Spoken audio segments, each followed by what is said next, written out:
विश्व समुदाय में जिस प्रकार से भारत का स्थान बना है, जिस प्रकार से भारत से अपेक्षाएं बढ़ी हैं और जिस प्रकार से भारत वैश्विक मंच पर अपनी भागीदारी बढ़ाता जा रहा है, ऐसे समय ये G20 की मेजबानी भारत को मिलना एक बहुत ही बड़ा अवसर है। ये G20 समिट ये सिर्फ एक डिप्लोमेटिक इवेंट नहीं है, लेकिन ये G20 समिट एक समग्र रूप से मैं भारत के सामर्थ्य को विश्व के सामने प्रस्तुत करने का अवसर है। इतना बड़ा देश, मदर ऑफ डेमोक्रेसी, इतनी विविधताएं, इतना सामर्थ्य, पूरे विश्व को भारत को जानने का एक बहुत बड़ा अवसर है और भारत को पूरे विश्व को अपना सामर्थ्य जताने का भी बहुत बड़ा अवसर है। पिछले दिनों मेरी सभी दल के अध्यक्षों से बहुत ही सानुकूल वातावरण में चर्चा हुई है। सदन में भी इसका प्रतिबिंब जरूर नजर आएगा। सदन से भी वही स्वर उठेगा जो भारत के सामर्थ्य को दुनिया में प्रस्तुत करने के लिए काम आएगा। इस सत्र में देश को विकास की नई ऊंचाइयों पर ले जाने के लिए वर्तमान वैश्विक परिस्थितियों में भारत को आगे बढ़ाने के नए नए अवसर, उन सबको ध्यान में रख करके कई महत्वपूर्ण निर्णय इस सत्र में करने का प्रयास होगा।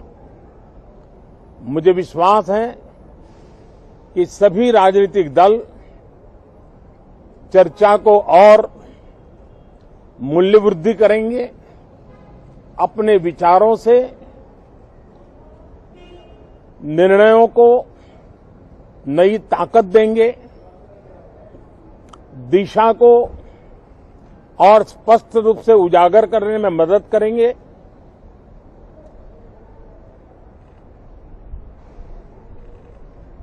पार्लियामेंट के इस टर्म का कार्यकाल का जो समय अभी बचा है,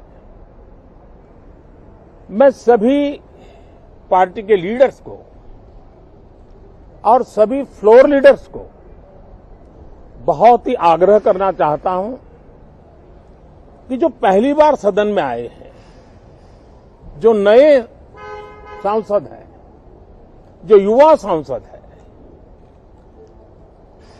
उनके उज्जवल भविष्य के लिए और लोकतंत्र की भावी पीढ़ी को तैयार करने के लिए हम ज्यादा से ज्यादा अवसर उन सबको दें, चर्चाओं में उनका भागीदारी बढ़े।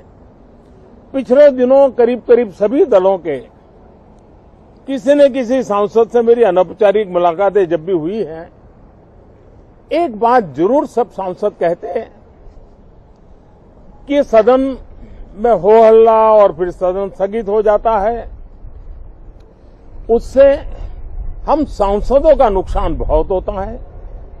युवा सांसदों का कहना है कि सत्र न चलने के कारण, चर्चा न होने के कारण हम जो यहां सीखना चाहते हैं, हम जो समझना चाहते हैं, क्योंकि ये लोकतंत्र की बहुत बड़ी विश्वविद्यालय है, हम उससे अछूत रह जाते हैं, हमें वो सौभाग्य नहीं मिल रहा है और इसलिए सदन का चलना बहुत जरूरी है। ये सभी दल के युवा सांसदों का खास तौर पर स्वर निकलता है। मैं समझता हूं कि और विपक्ष के जो सांसद है उनका भी ये कहना है कि डिबेट में हमें बोलने का अवसर नहीं मिलता है, उसके कारण सदन स्थगित हो जाता है, उसके कारण हो हल्ला होता है, उसके कारण हमें बहुत नुकसान होता है। मैं समझता हूं कि सभी फ्लोर लीडर, सभी पार्टी लीडर्स हमारे इन सांसदों की वेदना को समझेंगे। उनके विकास के लिए, देश के विकास में उनके सामर्थ्य को जोड़ने के लिए, उनका जो उत्साह है, उमंग है, उनका जो तजुर्बा है, उन सबका लाभ देश को मिले, निर्णयों में मिले, निर्णय प्रक्रियाओं में मिले। ये लोकतंत्र के लिए बहुत आवश्यक है। मैं बहुत ही आग्रह के साथ सभी दलों से, सभी सांसदों से इस सत्र को और अधिक प्रोडक्टिव बनाने की दिशा में सामूहिक प्रयास हो। इस सत्र में एक और भी सौभाग्य है कि आज पहली बार हमारे उपराष्ट्रपति जी राज्यसभा के सभापति के रूप में अपना कार्यकाल प्रारंभ करेंगे। उनका ये पहला सत्र होगा और पहला दिन होगा। जिस प्रकार से हमारे राष्ट्रपति द्रौपदी मुर्मू जी ने भारत की महान विरासत, हमारी आदिवासी परंपराओं के साथ देश को गौरव बढ़ाने में बहुत बड़ी भूमिका निभाई है, उसी प्रकार से एक किसान पुत्र उपराष्ट्रपति पद और आज राज्यसभा के सभापति के रूप में देश के गौरव को बढ़ाएंगे, सांसदों को प्रेरित करेंगे, प्रोत्साहित करेंगे। उनको भी मेरी तरफ से मैं अनेक अनेक शुभकामनाएं देता हूं। बहुत बहुत धन्यवाद साथियों। नमस्कार।